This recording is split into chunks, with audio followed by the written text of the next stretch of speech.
Hello everyone, आपका tax expert Rohit Bansal. आप सभी को बता दूं 31 दिसंबर आने वाली है और रिटर्न की लास्ट डेट जो है आईटीआर फाइल करने की 31 दिसंबर है, जिसमें हम बेलेटेड रिटर्न और रिवाइज रिटर्न फाइल कर सकते हैं। यदि आपकी रिटर्न फाइल नहीं हुई है तो अभी फाइल कर सकते हैं, और अगर फाइल हो चुकी है तो आप उसको रिवाइज कर सकते हैं। यह एक आपके पास लास्ट मौका है। यदि आपका रिफंड कहीं क्लेम करने से रह गया है तो आप उस रिफंड को क्लेम कर सकते हैं 31 दिसंबर। 31 दिसंबर के बाद अपनी इस रिटर्न में आप रिफंड भी क्लेम नहीं कर सकते हैं।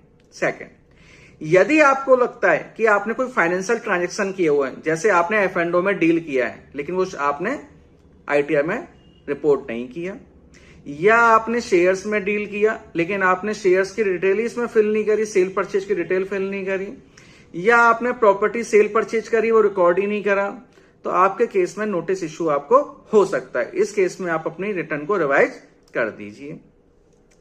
यदि आपकी फॉरेन सोर्स ऑफ इनकम भी है, जैसे फॉरेन सोर्स में जैसे आपने फॉरेन में आपका बैंक अकाउंट आप ऑपरेट करते हैं या फॉरेन में कोई असेट्स हैं, तो आपको वो भी रिपोर्ट करना मैंडेटरी है। यदि आपके पास फॉरेन में भी स्टॉक्स हैं, जनरली इस बार आप देखेंगे कंपनियां बहुत स्टॉक्स देने लगी हैं फॉरेन कंट्री के, तो अगर आपके पास होल्डिंग है तो आपको वो रिपोर्ट करना भी मैंडेटरी है। यदि आपका रिपोर्ट होने से रह गया है तो आप उस रिटर्न को रिवाइज कर सकते हैं।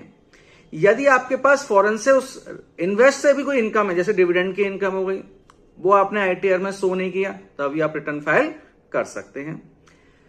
आप अपना जो 26AS है और TIS, और वो आपने रिटर्न जो फाइल करी वो उससे अगर मिसमैच है तो भी आपके लिए नोटिस इश्यू हो सकता है।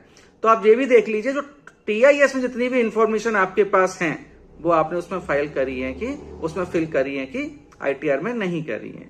यदि आपको लगता है कि कोई ट्रांजेक्शन आपका शो होने से रह गया है, क्योंकि अभी रिटर्न प्रोसेस अभी 91% रिटर्न प्रोसेस हुई है, 9% रिटर्न अभी भी अराउंड लेफ्ट है टू प्रोसेस के लिए।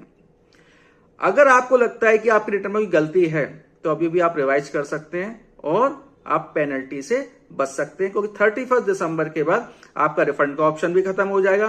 फाइनेंस ट्रांजेक्शन अगर आप बाद में शो करते तो आप पे पेनल्टी के प्रोविजन लगेंगे और आपको इंटरेस्ट उस पर क्या tax plus interest plus penalty भी पे करनी पड़ेगी। उससे बेटर ये कि आप 31 दिसंबर तक अपनी रिटर्न को आप रिवाइज कर लीजिए। यदि आपको कोई प्रॉब्लम हो तो आप मुझे मैसेज कर सकते हैं, उसका रिप्लाई आपको व्हाट्सएप के थ्रू मिल जाएगा। Thank you so much.